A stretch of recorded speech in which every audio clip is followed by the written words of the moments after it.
word problem usually is a combination of information and question.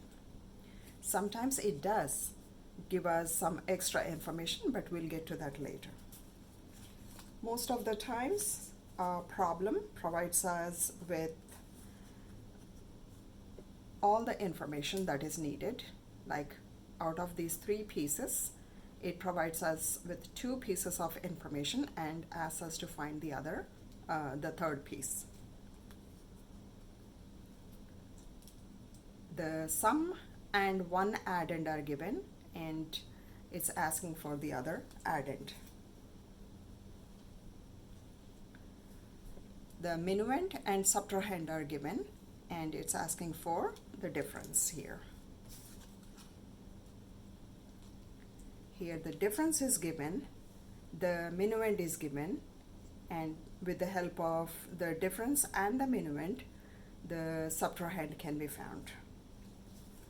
Even in multi-step problems like this, it's still asking only for one piece of information.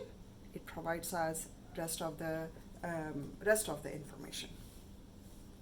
Now let's take a look at word problems. Jane has 4 books, Sam has 3 books, Mike bought 3 books. All this is information. How many books are all together is the question.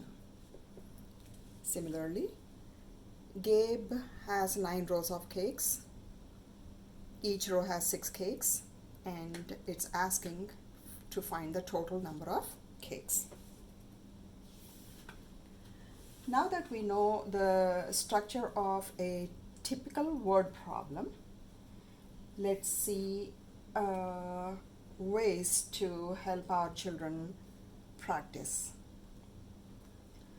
Comprehending word problems becomes easy for children if children are given practice in writing word problems. Kinder, grade 1 and 2 students can say the problems orally because writing takes a lot of time. Visual representation, like drawing a picture for number sentence, is one way.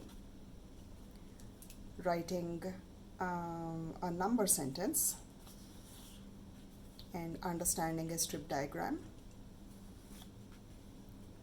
Creating a strip diagram for a picture. These all help in visualizing the word problem. And writing a word problem for strip diagram, a number sentence, and a picture helps students comprehend word problems better. Once they get a word problem, help them draw a picture, make a strip diagram, and write a number sentence before they answer the problem.